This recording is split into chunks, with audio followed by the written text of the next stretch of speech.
Kami akan bina B3 Rocket Star sempena pertandingan roket poin terjun berinovasi. Jom kita mula. Untuk membina bateri roket star, Kami menggunakan bahan dan peralatan seperti berikut.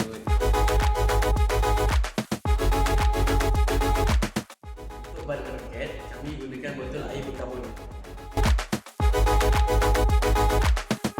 Botol air berkarbonat dipilih kerana ianya selamat dan mampu untuk menahan tekanan air dan udara berbanding botol air mineral biasa.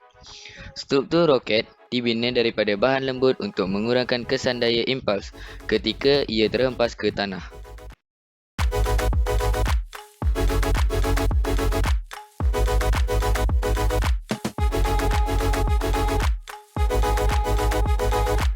Bahagian hadapan roket berbentuk separa kon untuk meningkatkan aerodinamik roket serta mengurangkan rintangan udara.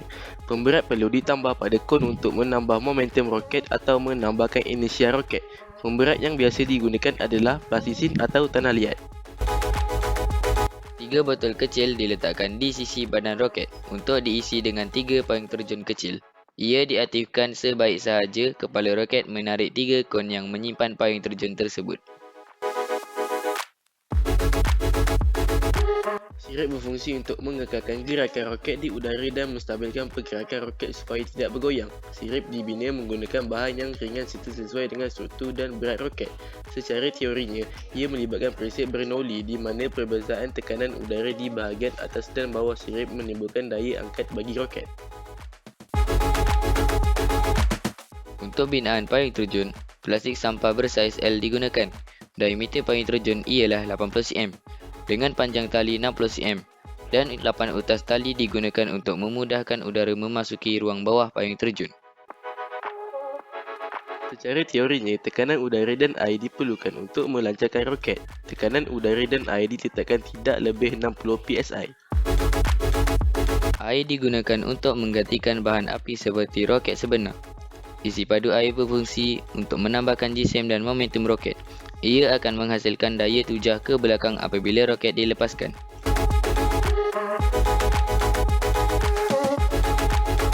Dalam video ini juga, kami akan menerangkan prinsip penerbangan roket payung terjun.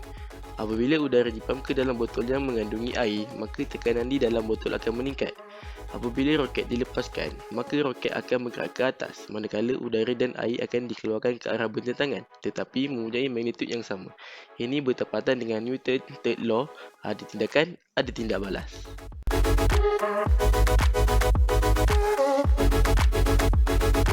Roket akan terus bergerak kerana sifat inersia yang dipunyai oleh roket yang sedang bergerak.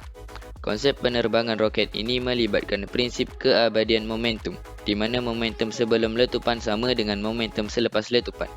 Roket mencapai satu ketinggian tertentu dan ketika itu laju roket dikatakan sebagai sifar. Roket akan berhenti sebentar dan akan jatuh ke bumi disebabkan oleh daya graviti. Keadaan ini dipanggil jatuh bebas.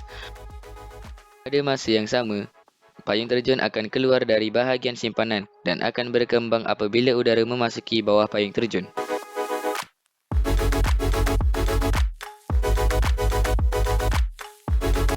Setelah selesai kami mendekorasi roket ini, tibalah masa untuk pengujian.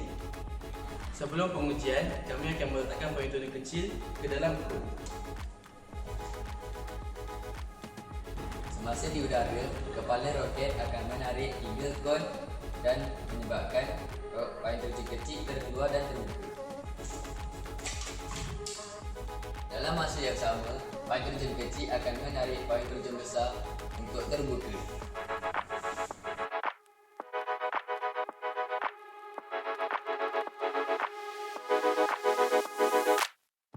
Inovasi roket payung terjun kumpulan kami adalah dengan menggunakan 4 botol air berkarbonat sebagai badan utama roket air, 3 botol kecil tambahan, 3 payung terjun kecil dan penambahan 1 payung terjun kecil pada payung terjun lebih besar.